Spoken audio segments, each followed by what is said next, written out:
Broadcasting from Baltimore, Maryland, this is 5x3 Radio, where strength is for everyone. I'm your host, Emily Sokolinski, owner of 5x3 Training, a strength and conditioning gym in Baltimore, along with my co-host, Rebecca Fishburne, founder of Cornerstone Strength Maryland. Each week, Rebecca and I will discuss the ins and outs of strength training, why there is a no one-size-fits-all approach, and why strength is so important in our daily lives.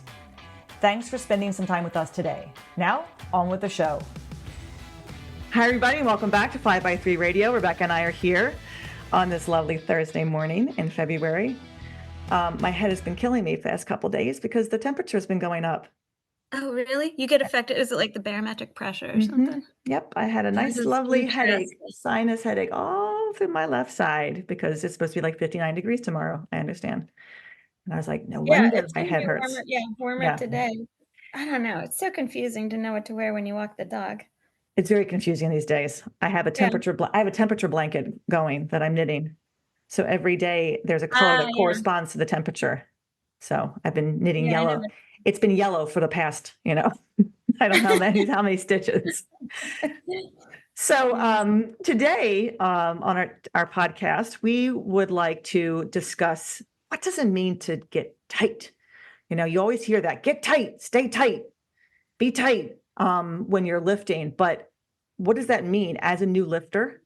What does that mean as somebody who's been training on their own and then comes for some coaching and the coach says, you're just not tight. And you're like looking at them going, I don't understand what you mean. What does that mean? What does that mean? Tight, tightness. So we thought we would talk about, well, what do we mean by that as coaches? And what do we do with our lifters when we discuss this with them? And then we're going to break it down each individual lift to talk about, the squat, the press, the bench, getting tight in those various lifts. It's kind of across the board, in a sense, right? But there's some specific things that we can kind of talk about in regards to each lift individually. Rebecca's got a great, the reason we started talking about this was she was talking about one of her. Yeah, well, okay. Someone she was working with. Generally, right? We'll speak generally. And I thought I was telling a story about a specific client, but it's new year, new you. So a lot of people who have not lifted before have been reaching out to schedule for coaching. And there's so much to learn when you show up the first time you're trying to go through all the lifts. And we were talking about this beforehand. You don't want to overwhelm a lifter with too many cues all at once. So, I sort of chalk it up to sufficient to say, take a deep breath and hold it, or a deep held breath, do your lift. Sometimes if I can really hear somebody audibly breathing the entire time that they're lifting, I'll point out, the times during a rep when they should be breathing, as opposed to times when they should be holding their breath. But, usually in the first, couple weeks even, you don't get that much into the whole notion of how to be tight. No, other than, not. Just suffice it to say, deep held breath, do your lift. Deep held breath, do your rep. Another deep held breath, do the next rep. Kind of go from there. Yeah. But I've had some people in the last, couple of weeks who are new, and they have lots of questions and lots of comments. And so a thing that I have seen an awful lot in the last couple of weeks is a person unracking their squat, taking several steps backwards, maybe turning to ask me a question, does my stance look right? So their head moves, their torso moves, the bar moves. They ask me a question or try to, and then they try and do their lift. And so this sort of thing, we were talking about how you and I sometimes will just very abruptly or very curtly say, stop talking. Right. Don't look at me. And there's a good reason for that. It can sound kind of rude. Yes. But this whole when a person is just kind of meandering on back to where they think they're going to set up their stance for their squat, as opposed to getting tight when they're in the rack. And here we go again with that term. What do we mean? Right. Tight?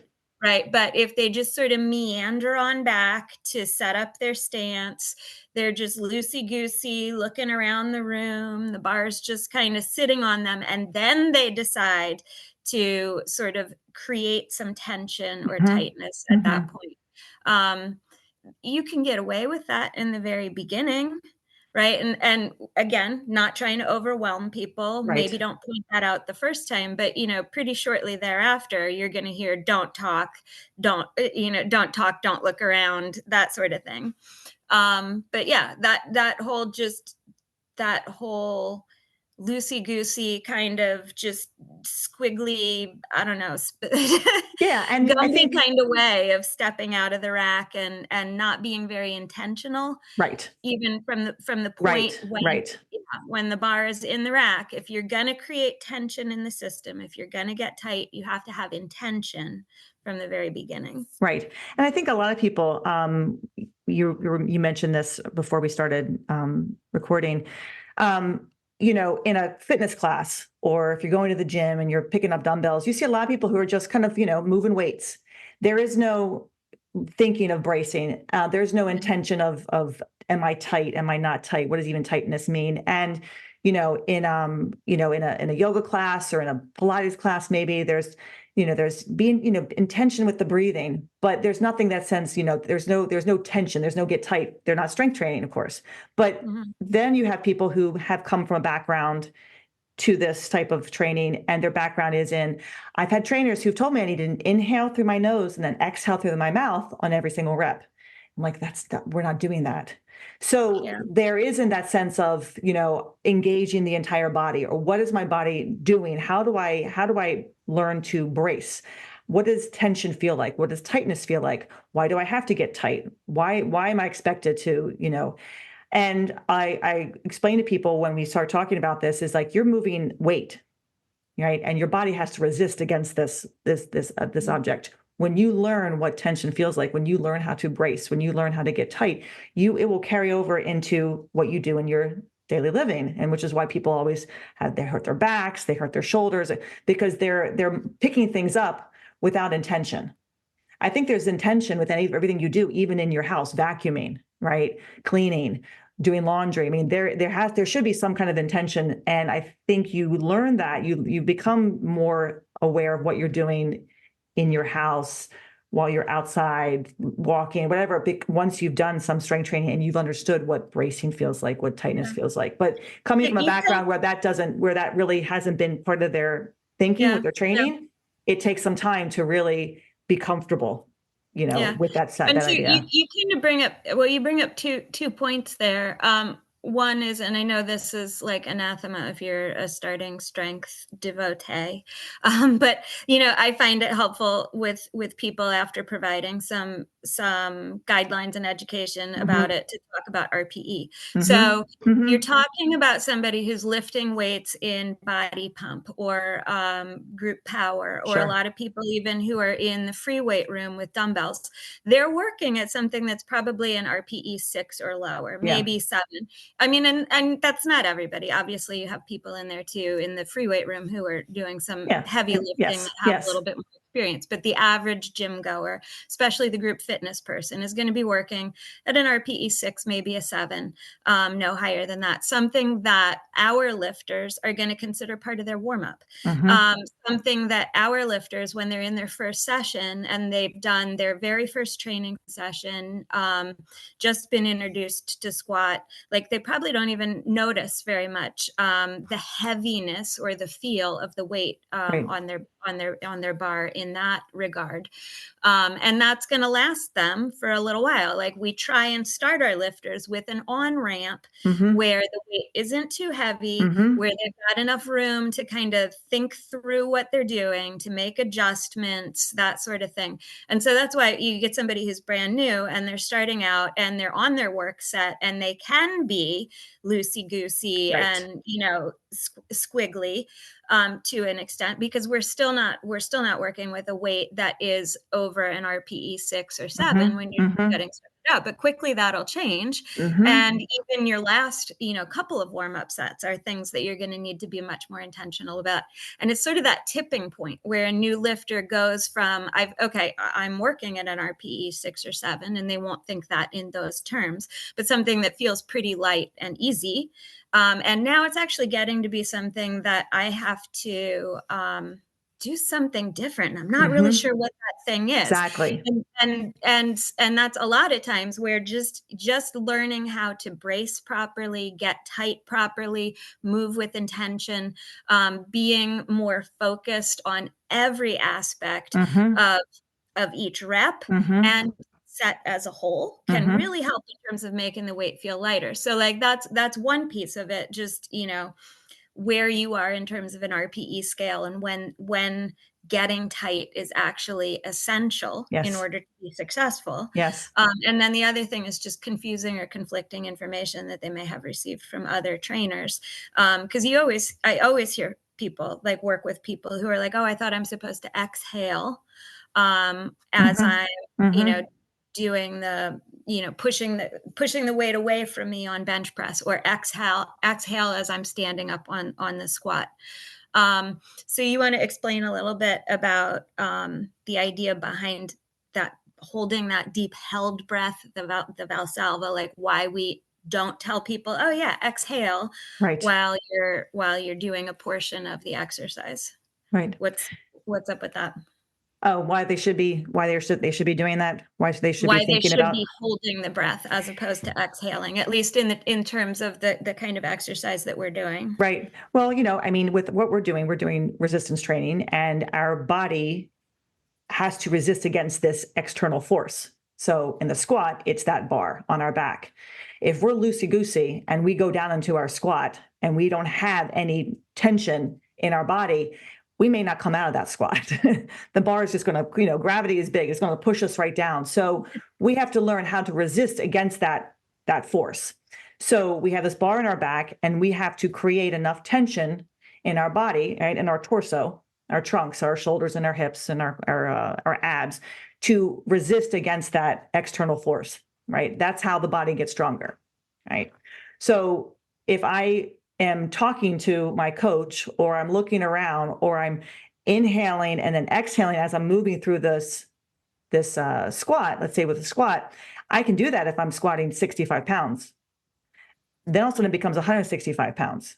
If I try to do that with 165 pounds, I'm not gonna make it, right? I may not even come out of the rack if I'm not even thinking about that, because the rack is the very beginning of your bracing, right? You have that rack that you can basically brace against, right? The bar's in the rack. So the tension has to start from the very beginning, not once you're out of the rack and trying to get tight. In the beginning, many of our newer lifters will do that, right? They don't understand. And we're going to try to get that bar, on their back, and make them understand that they have to support it with their back and not just hold it with their hands. That's going to come. It'll come eventually. It may not be there right away. So we'll keep reminding them, lifting their elbows up, squeezing their elbows together. And they're still going to walk back with like more than 2 steps or 3 steps. They're going to still look around. They're going to look at their feet. They're going to look up and down, because they're still new to this. And I'm going to let that go for, a little bit, 1 or 2 sessions. By the 3rd session, I'm not going to let it go anymore because now we're getting into the movement quality has to be there, right? Before I can teach somebody how to get tight, how to brace, I need to teach them how to move better, right? And it's kind of a process, right? It's a step-by-step process. I can't yell at somebody to start getting tight on day 1. They don't understand what tight means. They don't even know where the bar is moving or going. So by the 3rd session, 4th session, 5th session, now I'm going to start to maybe pay more attention to, okay, breathing, tension. What does it mean? Why do you think you have to, why do you think it's important to hold tension in your torso? You've got this bar in your back, right? You've got this bar in your hand. So, but in the beginning, it's going to be a little bit, it's going to go over their head because they're thinking about so many other things. Like, yeah, do I remember this lift? So that's, But as far as like, why are we getting tight? Well, we have to produce enough force against this other force. So that's where the bracing comes from. But now how to explain the bracing to somebody. Yeah. So I guess though too, like the whole concept of trainers sometimes telling them that they have to exhale in Yeah. order to move something heavy. And so like the way I always kind of explain that to people, at least initially, is Yeah.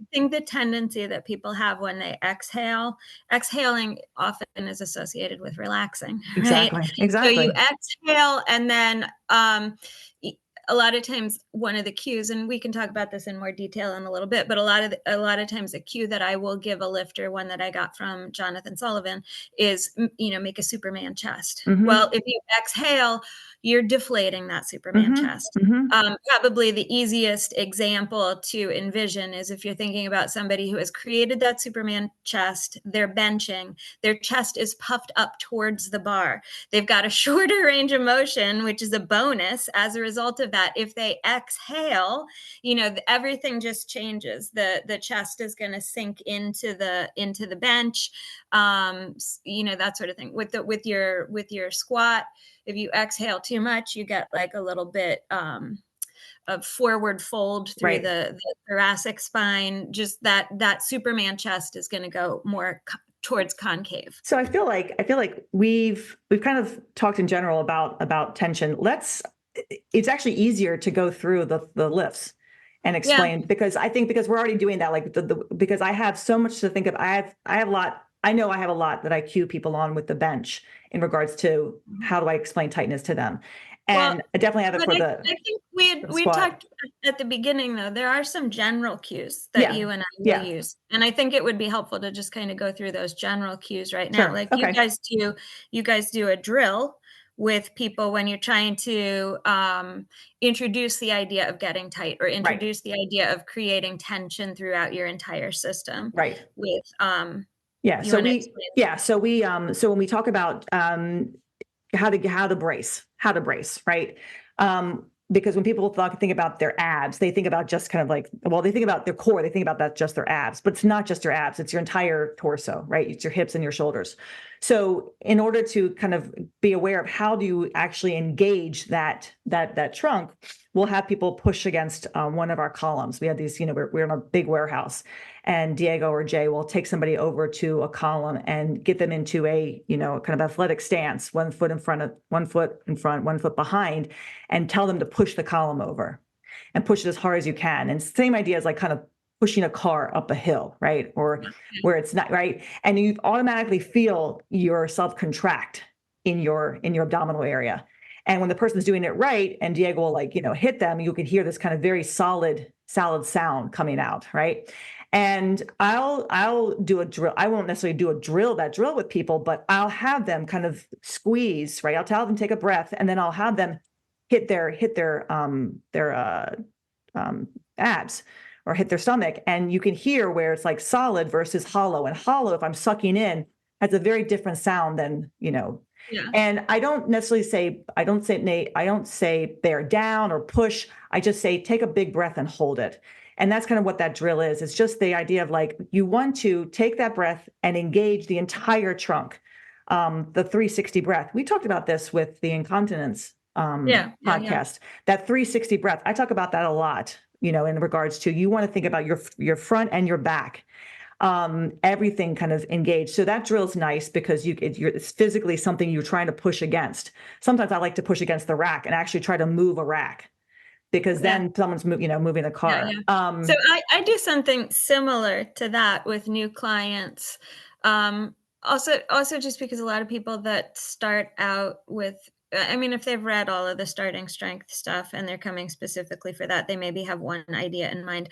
But if I'm starting somebody in like the more commercial gym setting who maybe has a notion that, they have to get sweaty or it has to feel really difficult, right. They want to end with like, maybe you call it a burner, something like Mm-hmm. that. And so like I'll load up the sled, load Yeah. up the prowler and Yep. have them push that, which accomplishes for me two things. One is at the end, even if they've just started learning how to do the lifts and everything felt light, at the end, they have the opportunity to move something heavy, right? Because you can load a prowler up with a novice and not worry about their form. But it's a good practical lesson in without me having to do anything. Their body will just automatically brace. And so then I have that then as a reference point.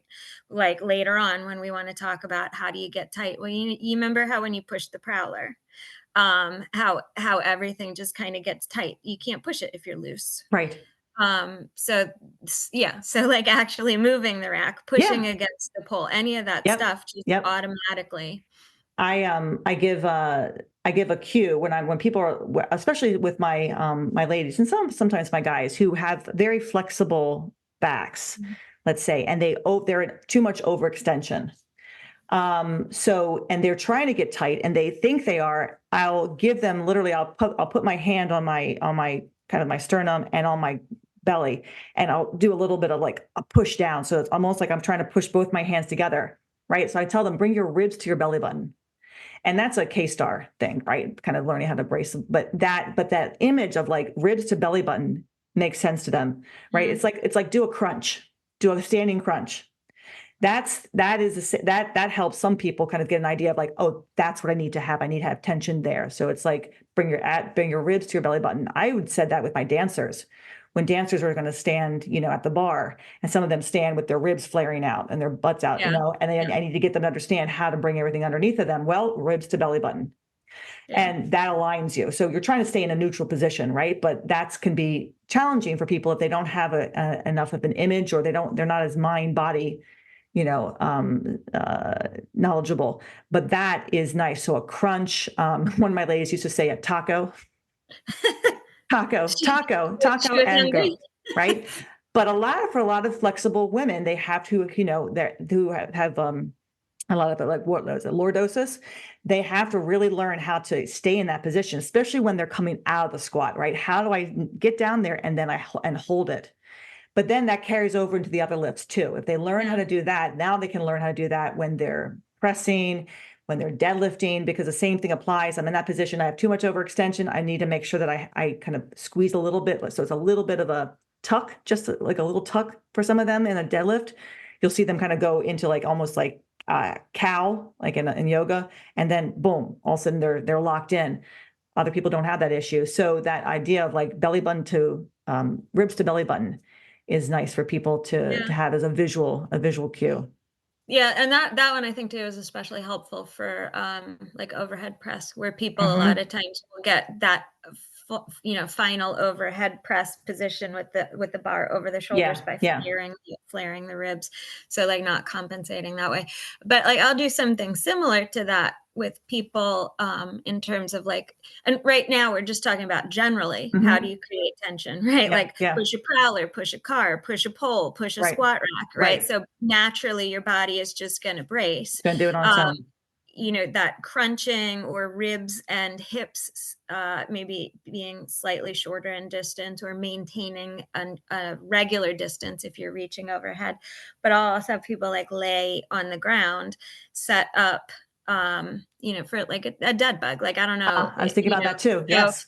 The reason I like the dead bug with, the shins parallel to the floor, knees stacked up over the hips. I don't, when I'm talking about bracing with people, I don't even really care what their arms are doing. Their arms can be pointing up to the ceiling or leave them out entirely. And in fact, a lot of times what I'll have people do is put their fingers, like on the inside of each of their hip bones, right? So basically their fingers are in a place where they can touch, they can feel, palpate their transverse abdominis, right? So that's the inside deep core muscle that acts like the corset, right?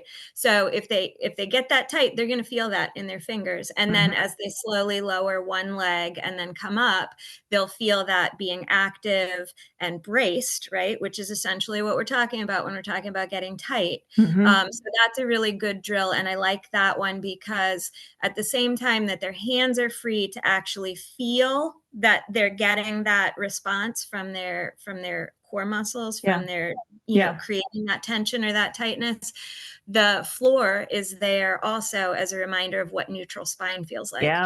So they're going to feel their head, the back of their head, their thoracic, their shoulders, and then their tailbone, all in that same neutral position. And they know as they add more tension to that by lowering legs one at a time, if their pelvis starts to rotate, if they lose some of that tension, if they lose that neutral spinal position, if they start to, bend or flex.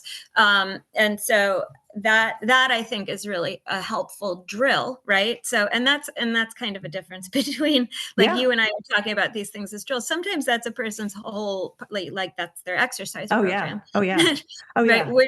We're talking about people who, maybe you do that as a drill at the beginning, hopefully remind yourself of how that's supposed to function, how you're supposed to create that tension or that tightness, and then move from there onto the. Yeah, dead bugs are great. I was actually just thinking about that, because you think about like the floor, and you can really, I tell people when they do dead bugs, belly button to the floor. I'm sorry, belly button to your spine. So you want to actually flatten everything out and then try to lower those legs. And that's really hard. That's very hard for people to like keep from, because they want to start to loosen up and the back start to kind of, arch. And that brings me to a point of comfortable versus uncomfortable. And I think that that's something that you learn. You have to relearn, or even learn in strength training, at least with training with a barbell, but even training with a dumbbell too. I mean, because I apply the same principles to that. You have to be comfortable getting uncomfortable, and uncomfortable. Tightness and tension is kind of uncomfortable, right? We don't want to necessarily hold our breath. We don't want to really feel like everything is squeezing, and our legs are tight and our legs are engaged. We don't understand how to do that. We have to be told to do that, and it's because it's not a very comfortable feeling to be in that bottom position of a deadlift and engaged. It's not comfortable to be on a bench with a bar over your head, over your chest, and trying to learn how to stabilize your shoulders and your hips to move this heavier weight. It doesn't feel very good. But well, okay, so that's making me think about because part of it too is it's like all of you is going to be uncomfortable, right? To a certain degree, because this is difficult, this is hard, it's heavy stuff, right? And I think maybe not everybody, but maybe a lot of us have a tendency to think like, okay, well, this part's going to be difficult, so how can I make some other part feel easier? Or kind of like, I don't know, trying to get away with doing a little bit less. So we tend, all the lifts that you're doing in the starting strength program are total body lifts. Everything is involved. And so much of what you see and read and hear about in the fitness industry is more isolation exercises. Okay, so if you're going to do bicep curls, you're doing them seated, sure, your legs can relax a little bit, right? That's not what we're doing though. So everything is involved. Everything's going to be somewhat uncomfortable because everything is going to be working. Except I don't know about you, but when I do my bicep curls, I don't do bicep curls, Emily. my entire body is on fire. I did my curls today. I had my easy bar in my hand. I'm repping out sets of 12. Well, I got my legs underneath. I'm doing with an easy bar. Because I can't, because the straight bar hurts my elbows. But I mean, that's why I say, I think that, the way that even if I'm having someone pressing a dumbbell or dumbbell benching, or there has got to be tension. You have got to learn how to stay engaged. There's no point in saying, well, this lift, I don't have to worry about staying tight because it's not this. Nope. It's the same thing, whether you're pressing a dumbbell or pressing a barbell. And people forget, because it's a full body exercise, it's a compound lift.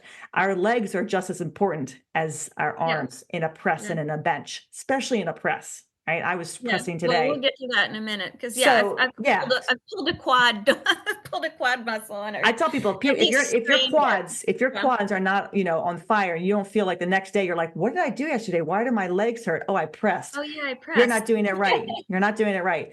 So, but yes, it's uncomfortable. This is uncomfortable, and it's interesting to see my newer lifters when it starts to get heavy, their eyes get big. They're like, oh. I'm like, you're rushing it. Well, it's getting, I know it feels heavy. So now here's what we have to do. We have to slow down. We have to talk about what does it mean to stay tight. Now we have to talk about being deliberate. Now we got to talk about your setup. And that comes, in stages. I don't talk about being deliberate with people's setups in the very beginning of their training. give them a few lessons, a few sessions. Now we're going to talk about setup. Now we're going to talk about what it means to be deliberate, not looking down, not looking up, not looking around, not just mindlessly grabbing the bar, mindlessly walking out.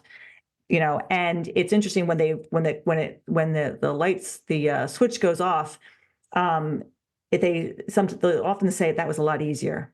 I felt that. Yeah. My back doesn't hurt now. Yeah. My leg now, I feel more grounded. That felt the easiest set. I'm like, exactly, because you did and this. like anything, yeah, like we're talking about the barbell lifts, but like I guess probably the first time I ever really heard about this concept of getting tight was like pull-up training. Mm-hmm. And the catchphrase was get tight to get light. Like if you Mm-hmm. wanted to get a pull-up and you wanted it not to be as hard as it felt, you had to get everything tight, Mm-hmm. tight to Mm-hmm. get light. And so like translate that to barbell stuff. If you're tight, the bar feels light. Right. And as a dancer, getting tight, I'm not supposed to hold my breath when I'm dancing, right? I'm supposed to engage every part of my body, but still have a nice smile on my face when I'm dancing. So how do you engage your entire body and keep tension in your upper body and your arms to hold that arm without and continuing to breathe? That's a whole other level. And that's something that actually can happen in your barbell training too. Do you have to hold your breath? I think learning how to get tight with your breathing is as important as learning how to create tension without that breathing, right? I mean, they work together, but I have a client who has a medical issue where she's not supposed to hold her breath. So we have to work with her and teach her engagement, like tension in her body, in order for her to bench and press without actually doing any kind of, breath holding. Mm-hmm. So it's interesting to work with her. And I think about as I work with her, I think about my training as a dancer, that how was I able to engage my body without I couldn't create tension with my breathing. I had to be smiling and this and that and then at the same time have that strength to jump and leap and turn and and control my body. So she's given me a lot to think about in terms of Yeah. like how do I coach people with in that sense. Yeah. I think, and that's where I think dead bug can also be like another Yes, good drill, because right? you're not Because holding your breath. you're creating that tension and you can add or build more tension by moving the legs, Right. but keep everything braced and tight. But if you're doing 5 per leg or something, you're breathing throughout that, Right. so you can kind of use that as a space to practice Yep. bracing, creating that tension Exactly. while still breathing if you have a medical necessity for Exactly. doing that. Exactly. But Exactly. not in a way like I guess the thing is, and I've worked with a couple of people who are yoga people, so it's like Hmm. in particular with my yoga people, like very important not to breathe while you're lifting because what they tend to do is like a very Hmm. relaxing Hmm. exhale. It's not a Hmm. yoga breath. Hmm. Exactly. But I think, it's so I like working with her because then I can kind of translate that into my own lifting and also help other people. Like, it's not, you don't have to like bear down and have all your blood, your veins pop out. It's just it's you're closing, honestly, when you're taking a breath, right? You're closing your glottis, right? I'm not puffed up in my cheeks like a chipmunk, which I have to kind of teach people that it's not breathing. We're not doing, in your mouth breathing where your cheeks are popped out. It's you're closing the glottis and then everything kind of engages from that point. So you can do that. And I guess I'm doing that now and I'm still able to talk. That's right. That's why you sound so funny. That's why I sound so funny. So, when you learn how to kind of all of a sudden create that tension within yourself, that bracing, that's why I like that. Look, I want to come back to that belly button, ribs to belly button cue. It makes a difference. And also you're like, oh, okay, my breathing and my body are, they're connected. I like the sucker punch drill, right? You go to punch somebody, you're automatically going to like stop them. You don't want to, you don't want to just stand there because if you hit somebody who hasn't braced, they're going to fly across the room. So you I want to think you can create. get the same effect too if you tickle someone. Oh, you could do that too. Yeah. Think of, another image that I'll give people as far as like tightness. I like giving like visual images to people. Is imagine you've got a 2x4 up your front and up your back, right? So you've shoved a 2x4 or a pipe. If I have a 2x4, I cannot bend. I can't bend. I can't do anything. I have to stay engaged. So it's almost like You you're mean like stuck. you are sandwiched between the two? Sandwich Yeah. between the two, right? And that, so I say 2x4. 2x4, people think of a 2x4, they think of a piece of wood. Well, piece of wood is sturdy, right? Hopefully unbreakable. I mean, you got to like saw it. I mean, maybe I guess if you're doing karate, you could like snap it over your leg, but we're not thinking like that. But that's a pipe is good too. But something that's solid, where you have to stay in that position, right? That's another visual cue that I'll give somebody. Things, it's a 2x4, and that helps a lot of people kind of learn. Okay, when she says, brace, I need to hold it, and I need to like not move, within that couple seconds of squatting or doing whatever. Yeah. Should we try to break down quickly the different lifts? Squat's probably the biggest one. Well, I mean, we could probably do it quickly. Do you want me to start with the squat? You want to take the squat? I mean, and I can chime in. Well, I mean, it doesn't matter, except that you're talking about images that you use, and the one I always use is put on your Iron Man pants. Oh, I like that. For your Iron Man suit, and in particular, like with squat or overhead press, when you're unracking it, right? You want to, ideally, the lifter wants to get tight, create full tension while the bar is still in the rack. Yes. And to unrack it, all you're doing is unbending your knees. Again, Sully, my favorite person to quote, the zero lift. Zero with rep, right? So it's like, you're kind of half squatting the bar out of the rack. But then once you have unbent your knees, it's like you're in your Iron Man suit. So straight, tight legs, you're going to take one step back with one leg, get that into your stance position, take another step back with your other leg, get that into your stance position, and then you should be ready to go. So, to me, the image, because we're a Marvel family over here, it's like you got your Iron Man suit on, you're wearing your Iron Man pants. You straighten your knees, you stomp, 2 steps back, and that's it. Now you're in position. Right. And it takes a little while to get used to that. And I think also, like, one of the gyms where I train people, it's a CrossFit box. So everything is like those big cartoon plates. And there's just something for a lot of people about walking out of the rack with those big cartoon plates where they end up bumping into the uprights somehow. And so it just takes a little while, a little practice to get used to doing that, to be able to do that in 2 steps. Maybe it's 3 steps. Sometimes a person has to do a direct step back the first time, then get their right leg into position, and then their left leg. That's what I do, in order to avoid hitting the uprights. Yeah. But the point is, you're not sauntering back. Right. The point is, you are intentionally, rigidly, stiffly taking as few steps back as possible so that you can maintain the tension that you created when you were getting an assist from the uprights. So let's do that. Let's actually put press and squat together, because I'm thinking of the press. Unrack. There's a lot of similarities. Yeah. So with the unrack, with the press, so Rebecca just mentioned the squat, right? The same applies to the press. You've got that bar already in the rack. We're not doing a clean and press. This is just pressing.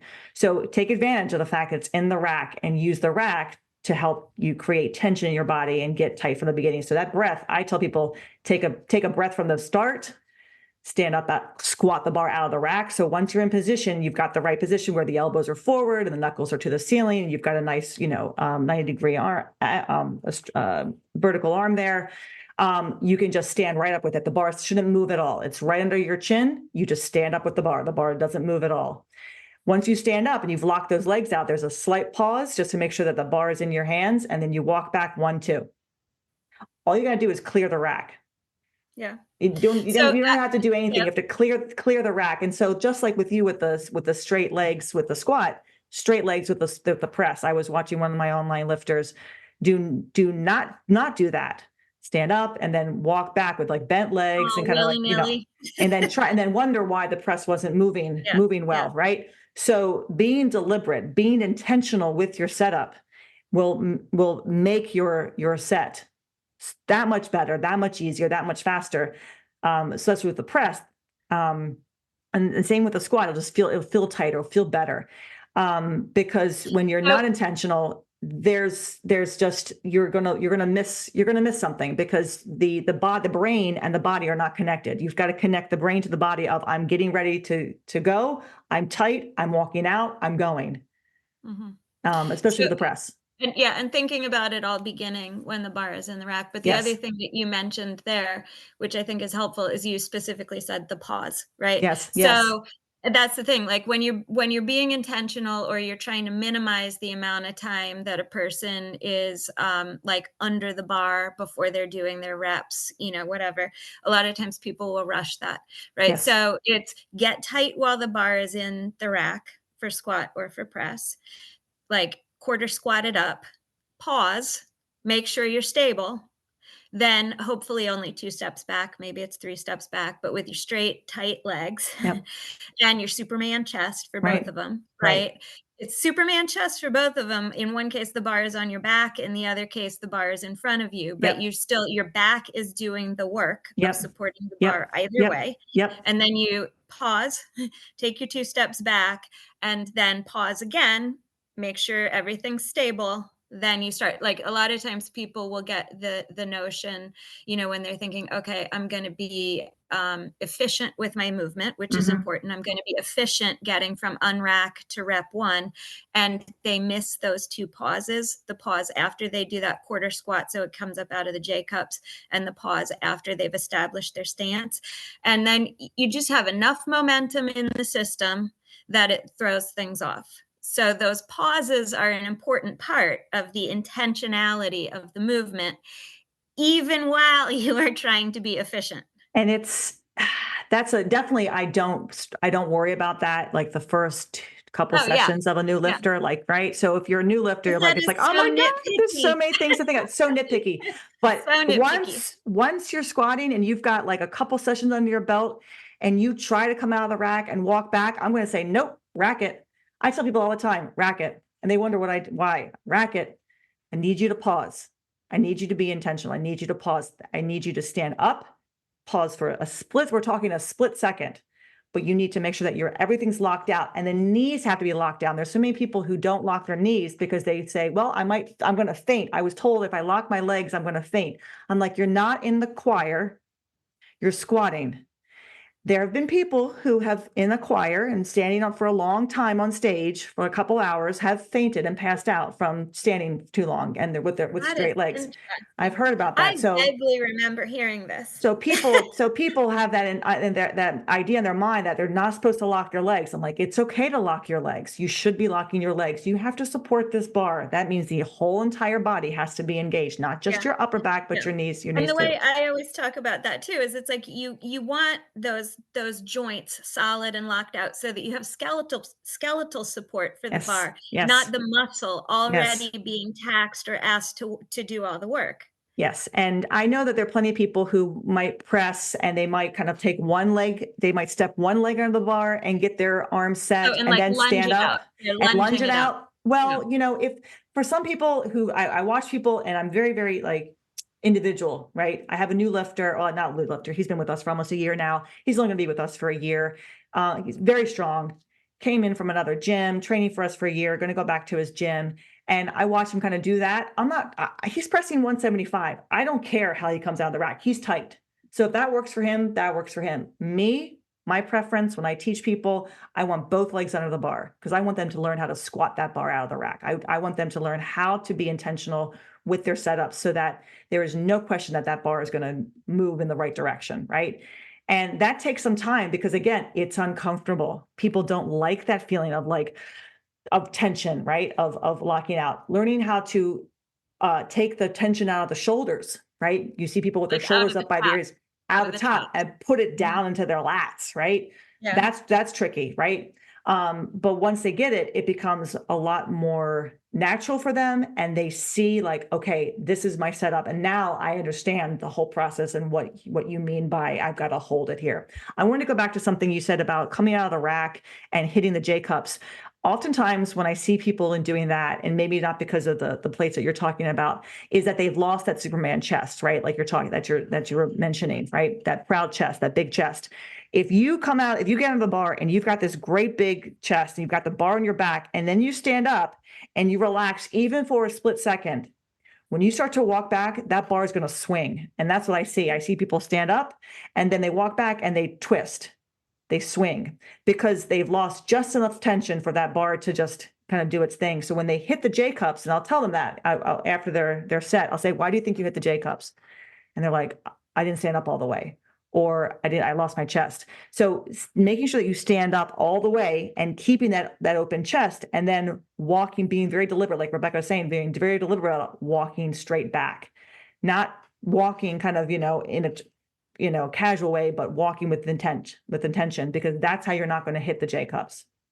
And the same thing when you're walking in, right? Sometimes people will walk it in and they'll lose some tension and the bar will swing. It's always that. It's always like they've lost their upper body. They've lost that Superman chest, and the bar now goes boop, and all of a sudden they hit the J cups because they're not thinking about how they're walking into the rack. That's okay versus kind of coming out of the rack, because that can throw you off.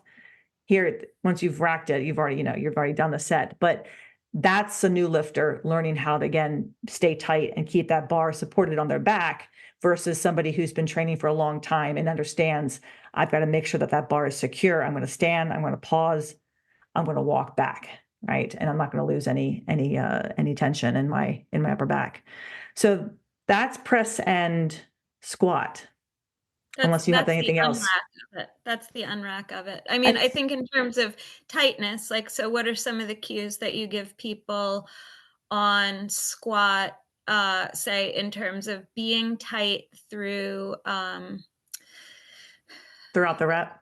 Well, I mean, in holding the bar on the back, because, right, there's a couple different ways people can lose tightness on squat, right? Like, you can lose tightness through your, I don't know, Well, if you relax your low back and you kind of just like sink or dive bomb into the squat. So that's like more like I would say lower back tightness, but like the upper back tightness of holding the bar on the back, trapping it on the back. I usually see that. Sit there. I see that more than anything is more the upper back, especially with new lifters, especially if the bar is not quite where it should be on your back, right? Like if it's not sitting in that nice little shelf, right, in that place below the spine of the scapula, you need to make sure that those elbows are up. Now, people usually, in the past, you don't see this too much anymore. People would jack their elbows up because they said elbows up. Elbows up is not jacked up so that you've got this like chicken wing. Elbows up is just, they're up. They're not underneath of you, right? Yeah. Well, I mean, and I think the idea of like, and I think this was like the barbell medicine cue or whatever, Austin Baraki, like the elbows tucked into your back pocket, right? So it's like you're pulling your elbows back and down, not under the bar, but they're like, it's like you're aiming them towards your back pocket. You're aiming them towards your butt. We give a cue of see if you can see your elbows. Try to touch your elbows. Try to touch your elbows together, right? Same idea. Right, same idea. So when the bar is on your back, I shouldn't be able to get my finger underneath the bar, right? Your bar, I tell people, the bar is on your back and your back is on your bar, whatever it is. Like you're smushing that bar in between your hands. You've got your hands on the bar, and now your back is pushing against it too. So there's two forces there. Yeah. And then the elbows just kind of try to stay in position and squeeze together. That's that kind of pinching sensation that you have. The same thing that you're going to do in the bench. And we'll talk about that. Yeah, we'll get there in a minute. But like the idea that you're describing about pushing your back into the bar and your hand from one side of the bar and pushing your hands into the bar from the other side. Exactly. The idea being that what you are doing with your upper back and your arms is that you are actively trapping the bar on your back. Yeah. Your upper back is working. There's tension through the upper back and the arms. And I've said this before, like people tend to think of squat as like a leg exercise or glute exercise or whatever. When I first started learning how to do the low bar back squat the next day, it was my mid upper back that was sore. Nothing else was sore, because there's so much work going on there, creating the tension that traps the bar on the back.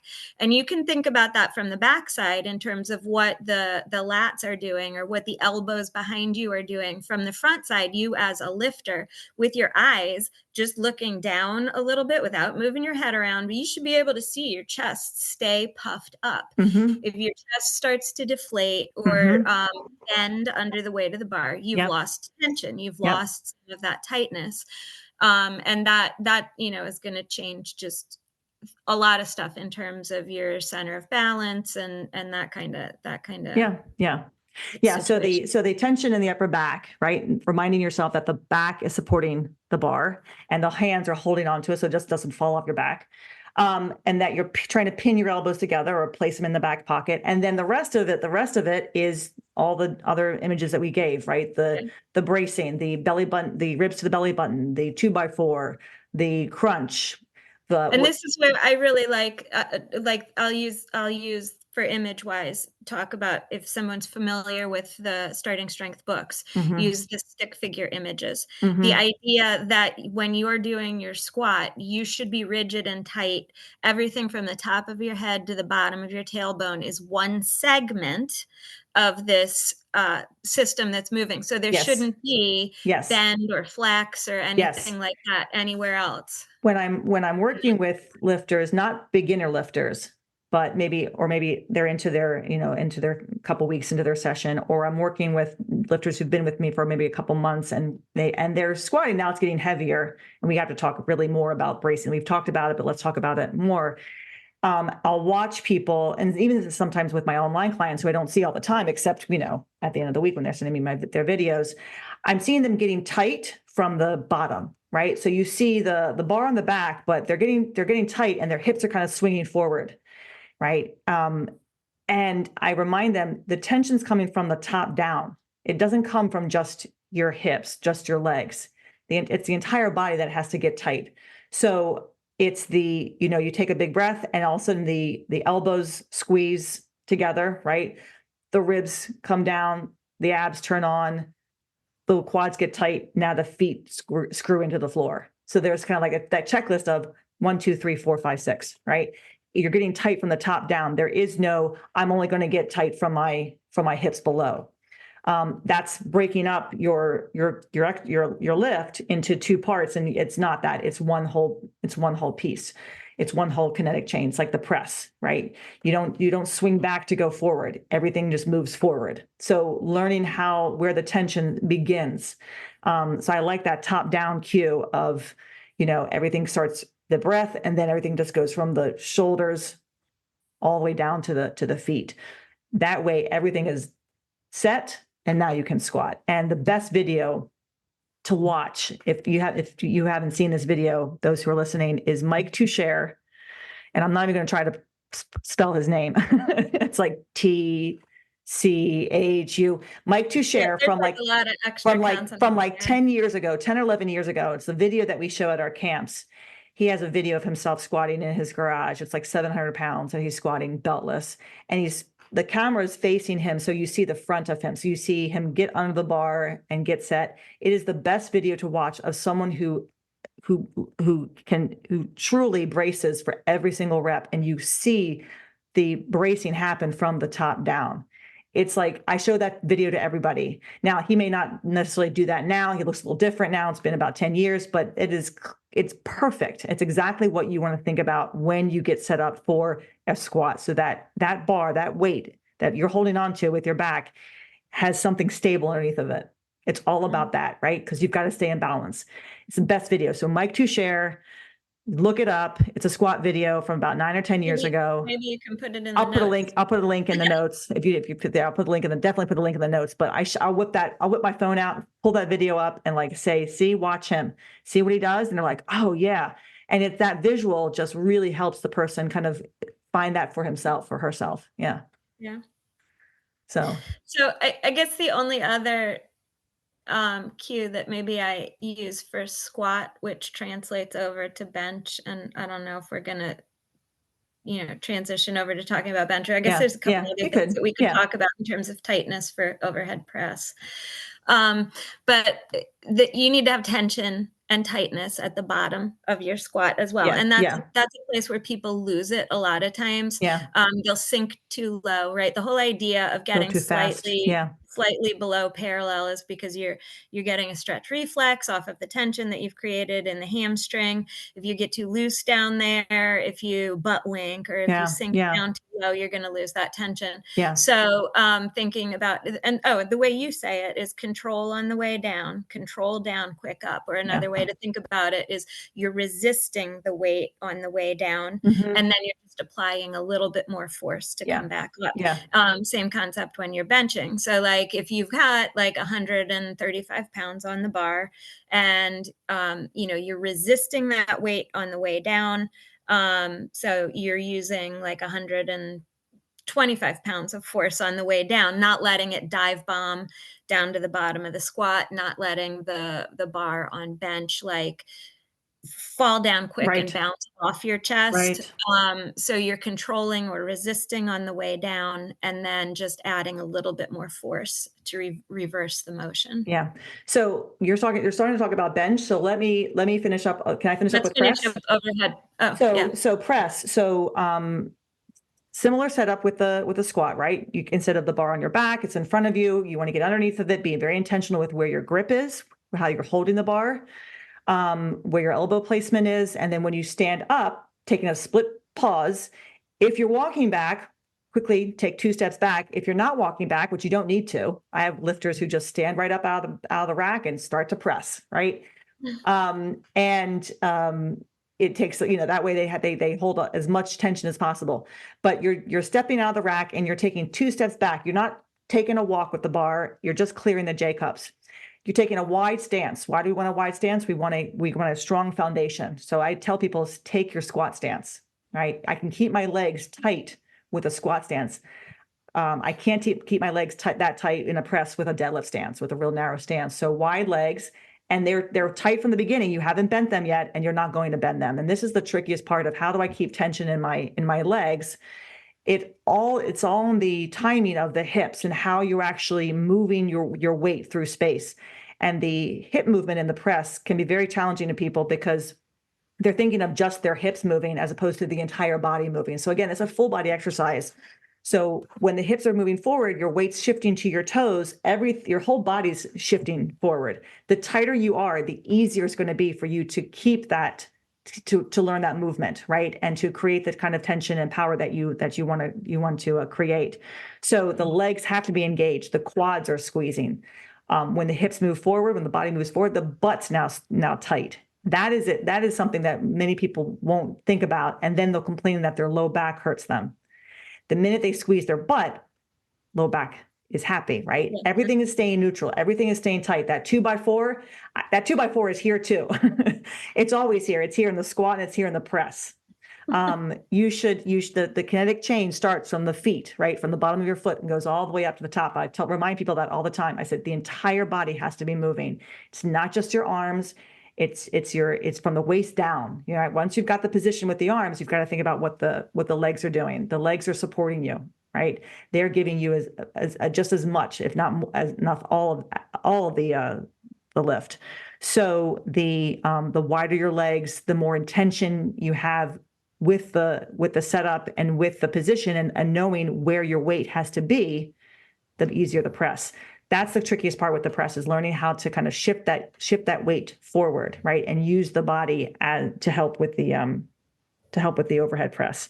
But just by staying tight and learning how to be tight, I think that helps a lot with people. The tighter they get, the easier the hip movement becomes, and the more awareness they have of staying out of the bar's way when the bar is moving.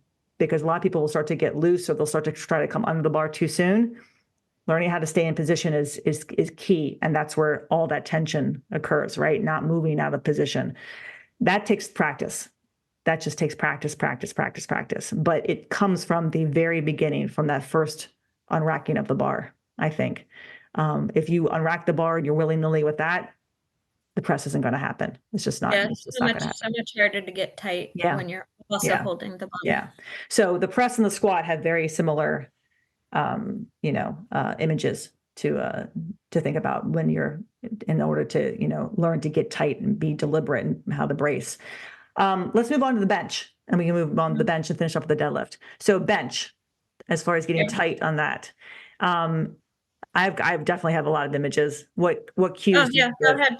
Oh, well, so one thing I like to use. So we talk about the pinching of the shoulder blades. So there's one chapter, the bench chapter in the blue book. If you have the blue book, the only part that I use in the bench is the part that has Santa Claus benching and climbing up the chimney, and then has a picture of Ripito benching and showing the open chest versus a deflated chest. Right. So that Superman chest that we talked about in the squat and the press, definitely want to have in the bench. Right. And how do you figure that out? How do you create tension in your back? This is where I think that image of Santa Claus really helps, right? He's climbing up the chimney. He's got his hands in front of him, his feet in front of him, and then his back against the other side of the chimney. If he loses his feet or hands or back, he's going to slide right down that chimney. So you have to learn, how do I create force? How do I create tension between the bar in my hands and the back on the bench? We use cues like putting our hands underneath the person's back and have they press into our hands and try not to let us pull their hands out from underneath their back. That's one way to kind of teach people how to push harder into the bench, how to create tension. Sometimes that image of squeezing their shoulder blades together or putting my fingers between their shoulder blades. You mentioned, Rebecca, that it's hard sometimes for people to kind of really squeeze. So I like using the uprights of the racks on the diagonal. So you stand up against the corner and then put your arms out in front of you and pinch your shoulder blades around the rack.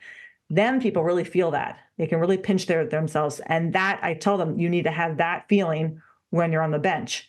It's a very uncomfortable feeling on the bench, right? People don't like that feeling of pushing hard. It takes a lot of work. Yes, it does. It does take a lot of work. You're not lying down for a nap. You're not lying down for a nap. There's a reason that we want to have that tension. We want to have a big chest. We want to have an arch. We're trying to shorten the range of motion between the bar and our chest. But we're also trying to put those shoulders in a more stable position and a happier position, right? And that's what that arch does. So it's not just a powerlifting arch, and we're all powerlifters. There's a reason for that. That's the reason for the pinching of the shoulder blades. It puts us already in that kind of that arch position. We want to try to hold that position as long as we can throughout the rep. That takes a lot of energy on our part. That takes a lot of tension in our legs too. But I think the more we can focus on our back first, then on their legs, the easier it becomes, right? I try not to focus too much on the legs at first with people. I try to get them to understand what their back is doing on the bench. Then the legs come into play as the weight gets a little heavier. For the beginner lifters, I want them just to know where the feet should be. Typically, I just need them around the legs of the bench, right? I just want them kind of there and feeling the heels on the floor. And then we'll get into the leg drive later. And that's a whole other, I think we could go into a whole other thing with the leg drive. I don't think we need to go into leg drive with this. We could, yeah. But yeah, like that whole stable base that you're creating in the upper back by squeezing the shoulders back and down. And I mentioned this before at the beginning, but I do like this Alan Thrall video where he sort of demonstrates this, and he shows you from the back. He's like shirtless. You can see what his shoulder blades are doing, and you get a good visual of how much surface area there is that would be in contact with the bench.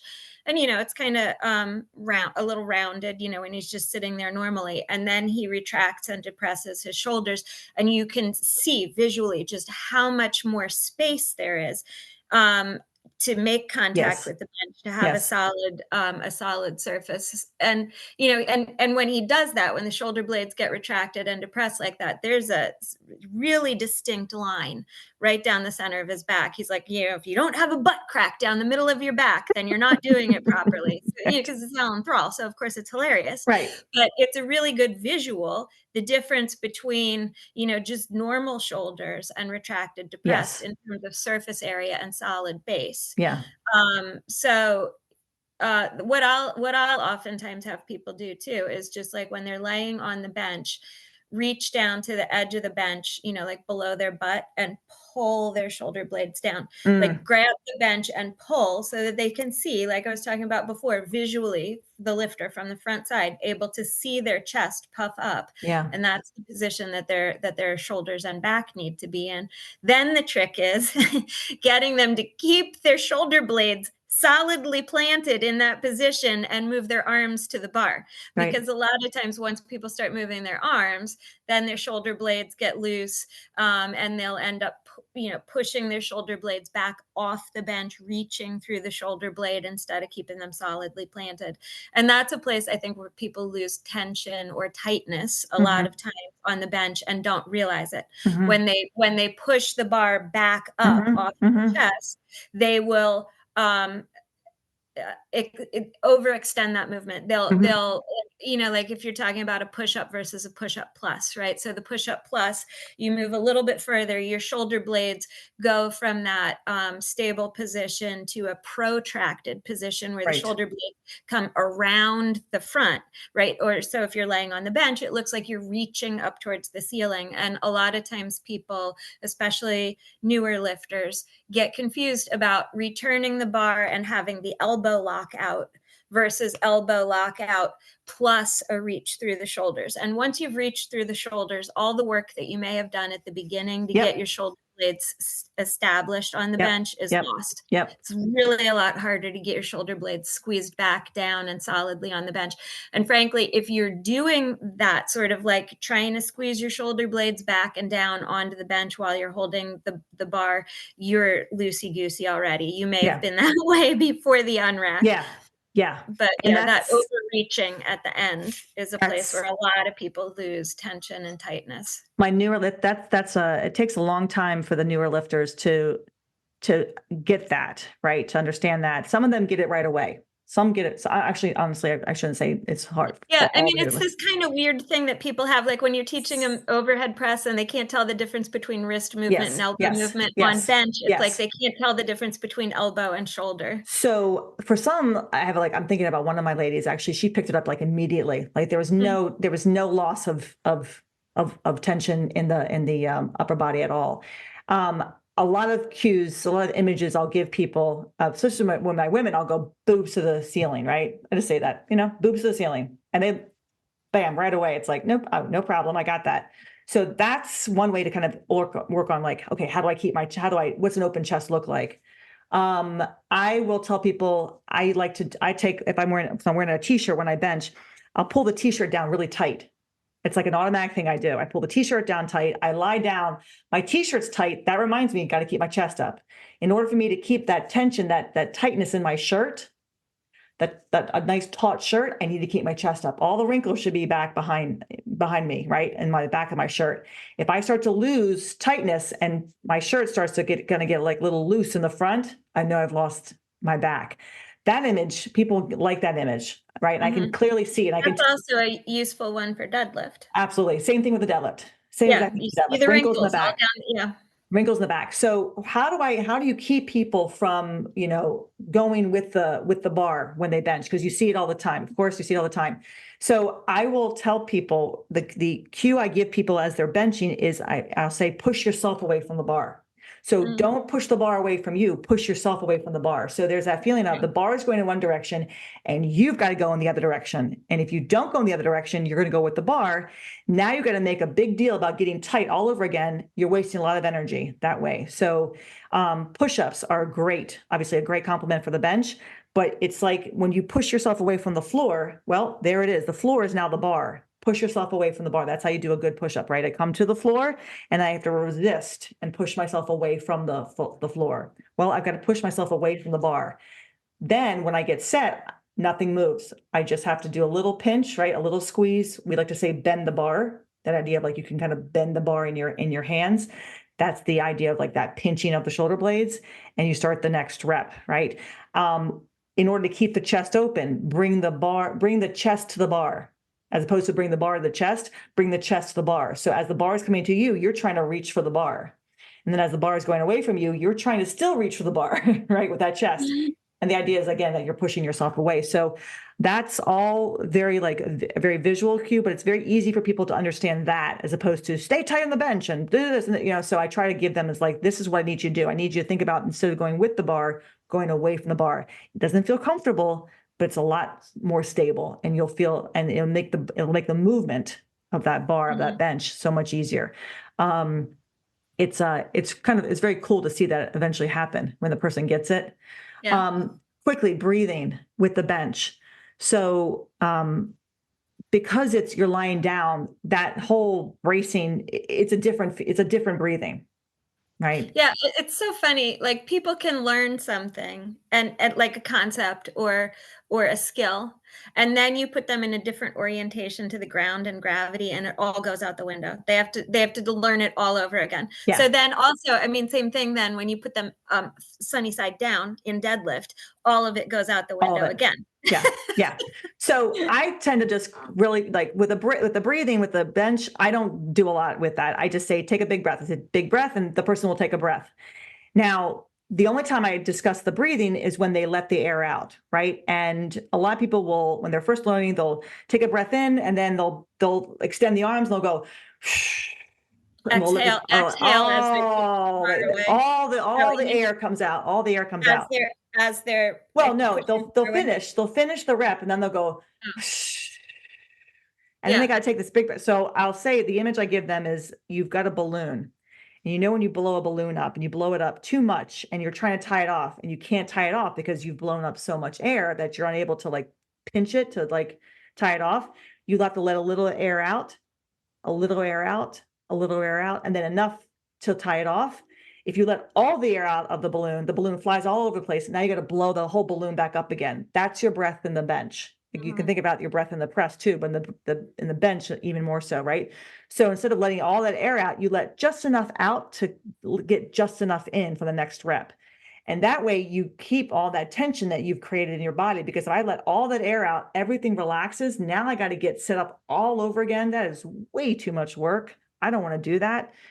And that little image of just the balloon, I'll see people go, yeah, right? Yeah. And next thing they're like, well, oh, and that's so this much is easier. like we were talking about in the beginning. If a person has done a drill where they've figured out how to brace while breathing, like by doing the dead bug, essentially that's what you're doing. You're maintaining all of that same tension. You're maintaining that chest squeezed up the entire time. You're just kind of like letting out a little tiny puff of air then topping it off. Puff of air and topping it off.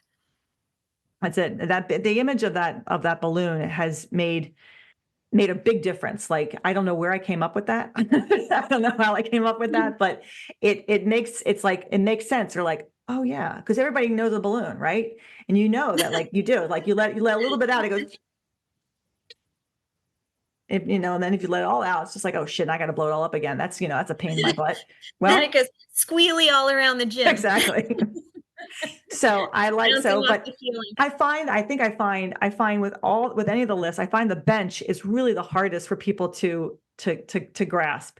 It takes some time because it gets heavy, and also the bar is doing this and they freak out. And I'm like, you've gotta create tent. You've got to learn how to get tight. It's uncomfortable. It's not going to be comfortable. You have got to be uncomfortable. If you're uncomfortable, you are doing it right. And they're like, I'm not uncomfortable enough. I'm like, then you're not. That's why it's moving all over the place. So it's that feeling of like, this really feels uncomfortable, and I want to just rack this bar. I know you do, but you're not. One more rep, right? That's, I think, of all the lifts, that's the one that's really the one that people are just like, it takes some time when it gets heavier, then the body starts to kind of kick in, and then I can talk more about what they have to do. When they're benching. Why don't we wrap up with the deadlift? You want to take that one? Yeah, well, I mean, like one of the cues that you've already mentioned about the tight shirt is a good one for deadlift. Like if you're talking about tension through the upper back, chest squeezed through, I mean, that's something maybe that's more of like a helpful tip for coaches, or a helpful tip when you're watching your video. If you're the actual lifter, you're not going to see the wrinkles on the back of your shirt. But if you're watching your video and your shirt is stretched flat on the back, then you haven't created enough tension there. And that tension in the upper back needs to extend to the arms too. So the arms should be long, straight elbow. You should feel the weight of the bar in your hands before you're even starting the deadlift. Right. Right. So there should be, enough tension in the barbell lifter system after you've gotten through step 4 of the 5-step deadlift setup, that if the bar were light enough, it would hover off the floor. Like you have created enough tension by squeezing your chest through, by getting your lats tight. Everything is already, again, partially engaged. Like you are already exerting some force against the bar. If it's light enough, it might even, like, and you're doing your warm-ups and you're doing them properly, the warm-up bar might hover off the floor before you actually push the earth away. And again, it's this concept that you're talking about with bench, where you're thinking about, how did you describe that with bench? Like you're bringing yourself to the bar and then you're pushing yourself away from the bar, right? Similarly with deadlift, once you've created that tension, enough tension to hover the bar, that what you're doing is you're pushing the earth away from the bar. You're pushing the earth away from you.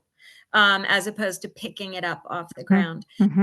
So that tension you're going to feel in your legs, you're going to feel it in your hips, you're going to feel it in your lats, before you even start moving.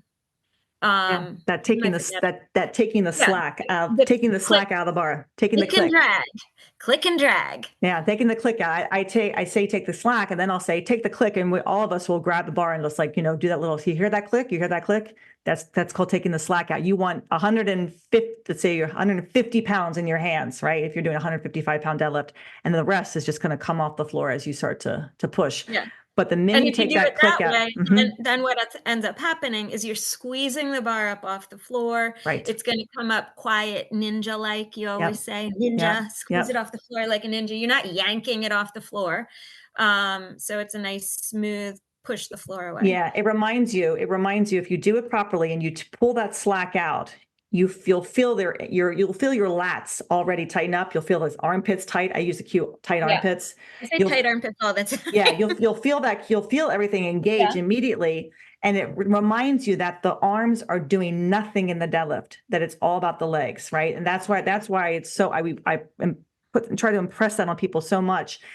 You've got to take that slack out. You've got to take the slack, click out, pause, then push. Because if you take it out and then you release it and then you try to go, it's all over. It's like the same thing in the bench, right? I engage my back, and then right before I'm about to lower the bar, I decide that drives me crazy. I decide to get set. But it's like, no, you already got set. You went squeeze. And you're supposed to now pull it to you. The double gets set. It's the same thing. The deadlift is sometimes people have a double. Like a set and release. It's like, no, I don't go click and then unclick and then yank. That's not what we're doing here. And that's why I like, you're right. The image of if it's light enough, that bar might come off the floor and you haven't done anything except pull the slack out. That's how engaged you are. And then the back is set. The lats are tight. You're in position. Now just stand up. Right. Push and drag. This tight armpit cue, and you mentioned also before on bench, bend the bar. That works here on deadlift too. And the idea being, like with bench, what you're doing is bending the bar into like an arc shape over top of you as you're benching, like a rainbow or whatever. With the deadlift, bend the bar means you're sort of like imagining that you're bending it into a horseshoe shape around you. Either way, what you're doing is kind of gripping into the pinky side of your fist, a little bit tighter, and bending in that direction is going to engage your lats and create that tight armpit feeling. Yeah, I think a lot of people mistake that for I need to bend my arms while I'm doing that. And that is, it's like, no, you're not revving up a motorcycle. You're trying to, and some people, that image doesn't work. For others, it works great, right? Pulling the bar into you. I like reminding people that when they're in the pool and they put their straight arm, and they put it through the water, they can feel kind of the tension. They can feel the arm pushing against the water is resisting. That's that feeling that you're doing when you're engaged, when you've got the bar in your hands, the deadlift, and the lats are now on. The bar is pushing against your shins, right? You're making a point of doing that, of pulling it into you. Jay likes to do a drill. We all like to do the drill of, we have a dowel and we give the dowel to somebody and then we say, don't let me try to, pull it in to me. And if we can, that means they haven't, their back is not doing anything. The minute they feel that, they start to all of a sudden understand where their lats are, what the traps are doing back there. So that's a good drill of just like teaching somebody how to engage their back, because we don't train what we don't see. And a lot of people just have no clue how to move their. Yeah. So like, just to sort of give a verbal description, because anybody who's worked with you or me understands dowel drill for deadlift. Drill, yes. If somebody is just listening to this, not having worked with you or me, doesn't know about the dowel drill, basically what the lifter is doing with a dowel, like a PVC pipe or an actual wooden dowel, handle, or wooden dowel, is they're holding it about where they would for a deadlift position. And they've got it like out in front of them, and the coach is trying, also holding onto the bar and trying to pull the bar towards them, but with straight long arms. The lifter is meant to pull the dowel towards their legs, right? The only way you're going to do that with straight long arms is pull it back towards you using the swimming stroke that you just described, engaging the lats and kind of getting an idea or a feel of like, oh, that's what my lats are. Oh, that's what's supposed to happen. Yeah.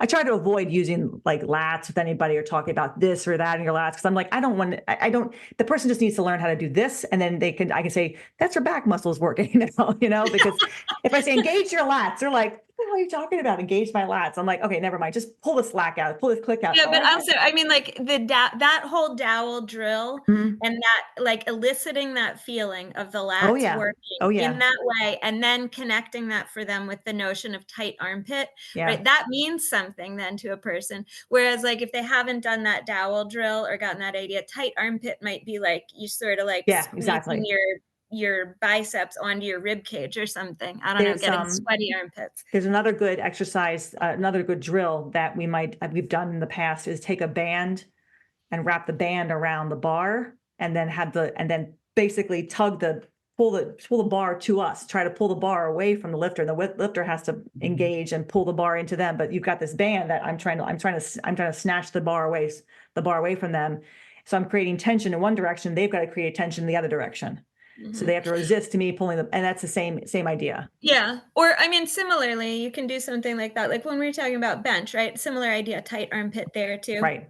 And sometimes if there's another exercise that a person is familiar with that would create the same sensation, that's a good reference. So the idea of, when we were talking about with bench, about not overreaching at the finish, like just a regular push-up, not a push-up plus, right? So the idea, if a lot of people have done a row before, right? And so a row translates to bench. You're going to row the bar to your chest. Yes. That feeling of lats working when you're rowing is the feeling that you're trying to create with the tight armpit when you're deadlifting.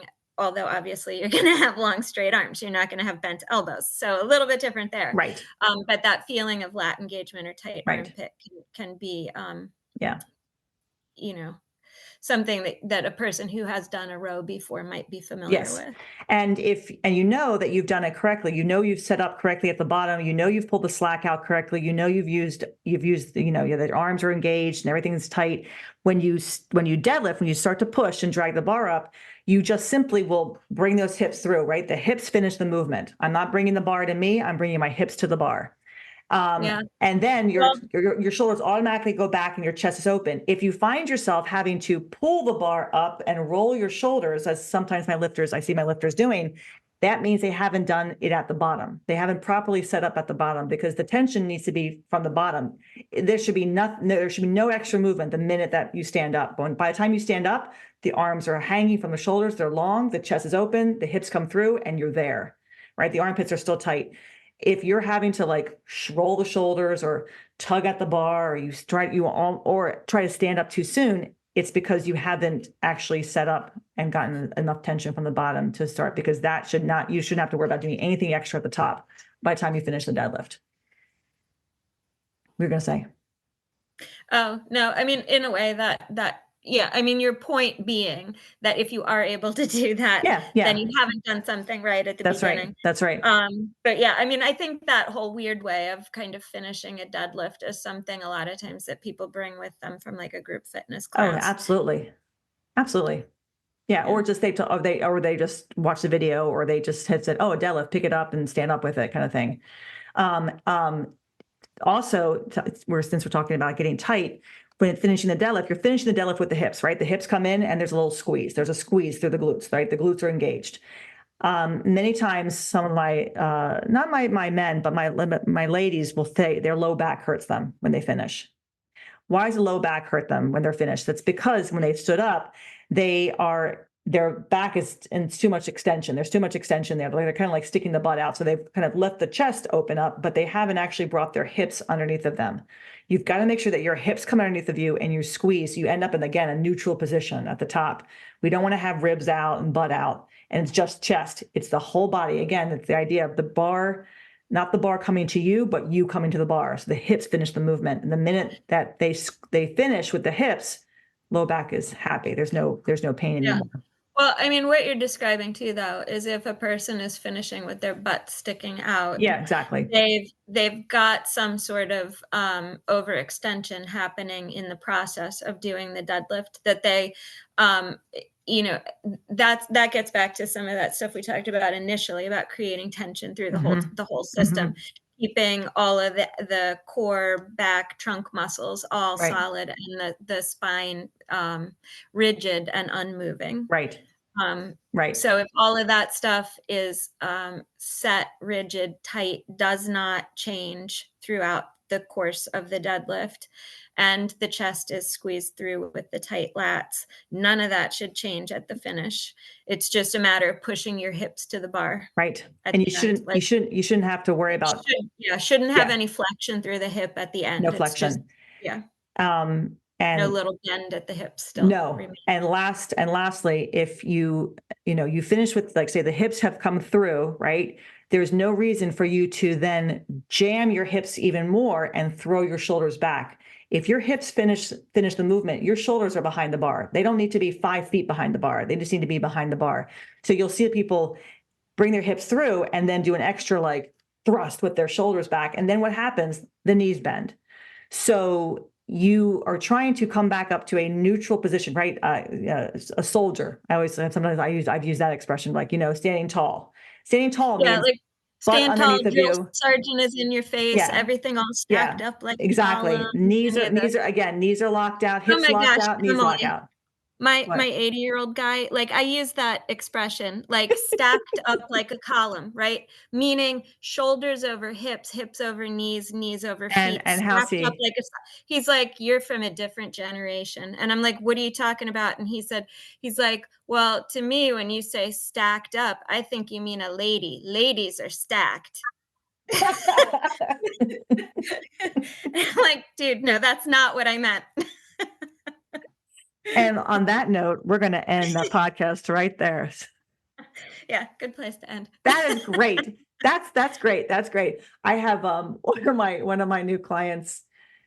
He's 70, and he's a family friend, and he's at the gym the other day. He goes, "All right, so I'm going to hit that," and then Tanner goes, "What is he, your father?" I was like, "Yeah, go ahead, hit that." He says, if he says hit that, babe, he's definitely your father. I'm like, I don't think he's going to use the word babe, because only my father and I use the word babe. But man, every time he goes, you want me to hit that now? I'm like, yep, go ahead, hit that. It's awesome. Ah, Oh so boy. that's a goodness. Intergenerational work is so fun. It is. It is. It is. It's like someone said to me, Oh, big dog. I love watching you work with your older people. I'm like, I know, isn't it fun? You want to hit that? Let's go ahead and hit that. I'm gonna hit Oh that. boy. My dad only Yeah. says that when he's talking about food. You hit that hard. I did hit that hard. You're absolutely right, and I enjoyed every minute of it.